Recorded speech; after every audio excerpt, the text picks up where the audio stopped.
You don't want to mix your life and your business because, you may be thinking it's your cousin calling, but really it's a customer and you're just not in that professional mode.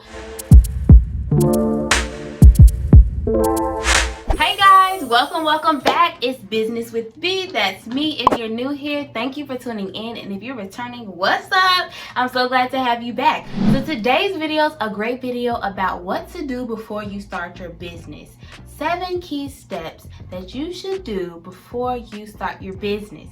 So if you're new to entrepreneurship and you have an idea and you're ready to just get the ball rolling, this is the video for you. By the time you're finished with these 7 key steps, you will feel official and you will have your business up and running. All right, these are key steps that I wish I knew and key steps that I actually implemented as I started my businesses in 2017 and 2019. So let's get straight into it. If this is for you, continue to stay to the end, because in the end, I'll tell you a few steps that I really urge people to do, because without them, you will be lost as you begin your business. All right, let's get into it. The first step is a no-brainer, which is to, of course, name your business. Now, as you're thinking about the name for your business, you want to consider 2 key factors. To one, make it authentic to who you are, but also 2, make it relatable to what you do. Don't start a shoe business and name it Tree of Life. It has nothing to do with what services you provide. You want people to really understand what you do and make it easy to understand so they don't have to second guess who you are. You also want to make it searchable so that people can see you when they're looking for your products online. So think about the keywords that people use as they're searching for things that are similar to what you do and what you do. So down the line, when it's time for you to really amp up your marketing, it'll be even easier for you to be found online. Number 2 is to avoid all the legal problems down the road. I am not an attorney, so definitely consult your attorney on all of these things, but make sure you research if anyone is already using your name. And you could do that by searching if anyone has your name registered and protected as a business entity, such as an LLC or an S corp or any of the things related to that. Make sure that you do that, because if you start branding and someone already protected that specific name, you in trouble. So make sure that you definitely figure that out before you start your business, please. Step number 3 is basically to make sure that you know your company's positioning. Know its aesthetic. Basically, make sure that you know what your brand logo looks like. What are your brand colors? What do you want people to feel and see and think of your brand when they see your company? What font will you use? What is your tagline? What type of language are you going to use? Think about all of your favorite brands. What makes you really love to look at their website? What makes you love to look at their logo? Consider those things and integrate it into your business in a very authentic way.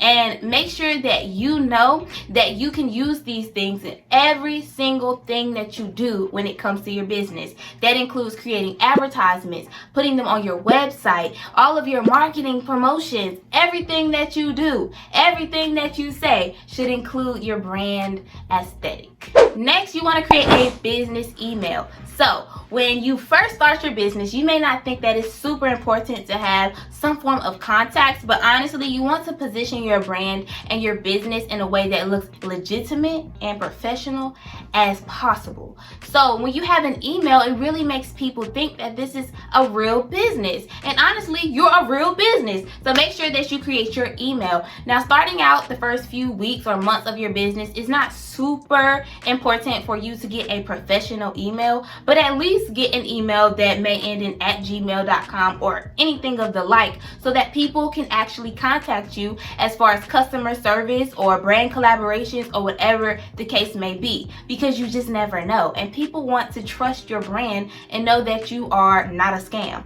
So definitely get your email. And then that takes me to the next point, to get your phone number. So phone numbers are important as well because you want to know who's calling you. You don't want to mix your life and your business because, you may be thinking it's your cousin calling, but really it's a customer and you're just not in that professional mode. So be sure to make sure you get your professional phone number because you don't want to mix the two. And there's so many different resources and companies that allow you to purchase a phone number and literally just direct it to your normal phone, but it's just a different phone line. You can also use phone numbers for different marketing promo as you're developing your brand and trying to advertise it even more. The next thing is to create your social media accounts. So as you're going to start your marketing plan, depending on how you're going to get the word out for your business, you may use digital marketing. So go ahead and create your Instagram, your Twitter, your Facebook, your LinkedIn, your YouTube, your Pinterest, whatever works for you. Be sure to do research on which demographics are on each platform and make sure that those are your target audience. So the last and final tip, which is tip number 7, is to research. When I say you have to do this, you have to, because if you don't, you will be lost in the sauce, and we don't want that. So I want you to be able to really understand and have a grasp of what your company norms are. You want to know what the industry is like, what your peer companies are doing, what makes them successful, what makes people in your industry unsuccessful, how do customers relate to this business, what is your business model like, how are people used to doing business with people in your industry. And the reason why this is so important is because if you know what people are usually doing successfully, you're able to hone in and find holes in the business.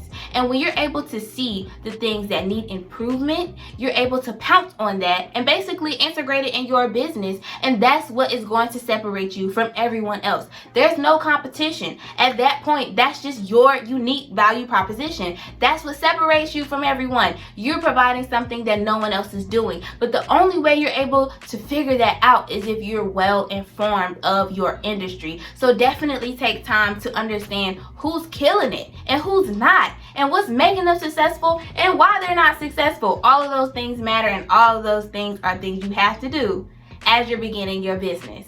And when you do that, you'll be good to go. So today we went through all of the key steps that you really want to integrate into your business as you start your business, because it's so important to make sure you're on the right track. So today we talked about naming your business, researching that name to make sure you have no legal issues, getting your aesthetic together, creating your email, creating your phone number, creating your social media, and lastly, research. All right, guys, I hope that really helped. Be sure to comment down below what things you're going to implement first and what things are you struggling with in your business that you want me to make another video on. If this video actually helped, please give it a like, a thumbs up. If you want to join the Business with B tribe, feel free to subscribe. I love having new friends on the channel. Thank you guys for listening and tuning in. And until next time, continue to be the light you wish to see. Bye, guys.